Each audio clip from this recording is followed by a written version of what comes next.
২৫০ শয্যা বিশিষ্ট নোয়াখালী জেনারেল হাসপাতালে নতুন ভবন চালু না হওয়ায় পুরাতন জরাজীর্ণ ভবনেই চলছে চিকিৎসা সেবা। এতে জনভোগান্তিতে চরম। এ নিয়ে বিস্তারিত জানাতে নোয়াখালী জেনারেল হাসপাতাল থেকে যুক্ত হচ্ছেন সহকর্মী ফয়জুল ইসলাম জাহান। ফয়জুল, যেমনটা জানাচ্ছিলাম যে এখনো নির্মাণ কাজ শেষ হয়নি, তো কর্তৃপক্ষ কি বলছে, সেই সাথে চিকিৎসা সেবা কেমন চলছে, বিস্তারিত আমাদেরকে জানান। বান্না, আপনি যেমনটি বলছিলেন, নোয়াখালী 250 শয্যা যে জেনারেল হাসপাতাল জেলা শহর মাইজদিতে অবস্থিত। নোয়াখালীর 40 লক্ষ এই জনপদ জেলার পাশাপাশি নোয়াখালীর পার্শ্ববর্তী যে লক্ষ্মীপুর জেলারও অধিকাংশ মানুষ এই নোয়াখালীর 250 শয্যা জেনারেল হাসপাতালে চিকিৎসা সেবা নিয়ে থাকেন। এখানে গড়ে প্রতিদিন সহস্রাধিক মানুষ চিকিৎসা সেবা নেওয়ার জন্য আসেন। এখানে আপনাকে যে বিষয়টি জানিয়ে রাখি যে এই নোয়াখালী 250 শয্যা জেনারেল হাসপাতালের যে নতুন ভবন নির্মাণ কাজ সেটি এখনো সম্পূর্ণ হয়নি।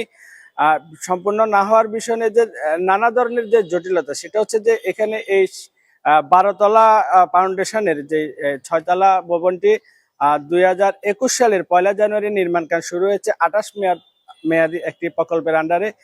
সেখানে এটি 2023 সালে নির্মাণ কাজ শেষ হওয়ার কথা থাকলেও পরবর্তীতে 6 তলাকে 7 তলা বর্ধিতকরণে সময় কিছু লেগেছে। পাশাপাশি এখানে এই 7 তলার পরে এখন আমি হাসপাতাল কর্তৃপক্ষের সাথে সকালে এখানে কথা বলেছি।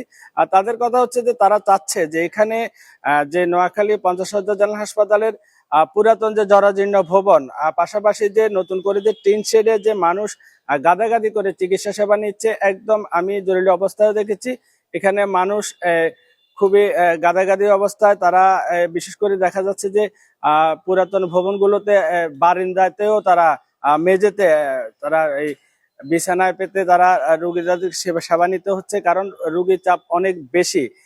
250 শয্যা আমি সর্বশেষ হাসপাতাল কর্তৃপক্ষ আমাকে যে বিষয়টি জানিয়েছে যে তারা এখানে যে গণপূর্ত আন্ডারে এই নির্মাণ কাজটি চলছে। গণপূর্ত থেকে এখনো হাসপাতালের 7 তলা ভবন নির্মাণ সম্পন্ন হলো। হাসপাতালের যে বিদ্যুৎ সংযোগ, পানি সংযোগ, অন্যান্য যে জরুরি সংযোগগুলো এখনো এখানে সংযোগ কাজ শুরু না হয় হাসপাতাল কর্তৃপক্ষ বুঝে নিতে পারছেন না। পাশাপাশি আমি গণপূর্তের সাথে কথা বলেছি, গণপূর্ত আমাকে যে বিষয়টি জানিয়েছে সেটা হচ্ছে যে এখানে তারা 7 তলা থেকে এখন 8 তলা পর্যন্ত আরেকটি তলা তারা বর্ধিতকরণের অনুমোদন নিয়েছে। সেই কাজটি চলমান আছে। কাজটি শেষ হলে তারা হাসপাতাল কর্তৃপক্ষকে 250 শয্যা জেনারেল হাসপাতালের এই 8 তলা ভবনটি তারা বুঝিয়ে দেবেন। তো এখানে সাধারণ মানুষেরও প্রত্যাশা যেন দ্রুত এই নতুন ভবনটি হাসপাতাল কর্তৃপক্ষকে বুঝিয়ে দিলে রোগীদের যে ভোগান্তি সেটি দূরীকরণ হবে। এ হচ্ছে নোয়াখালী 50 শয্যা জেনারেল হাসপাতালের নতুন ভবন নির্মাণ কাজ বিলম্ব নিয়ে আমার কাছে সর্বশেষ। বান্না।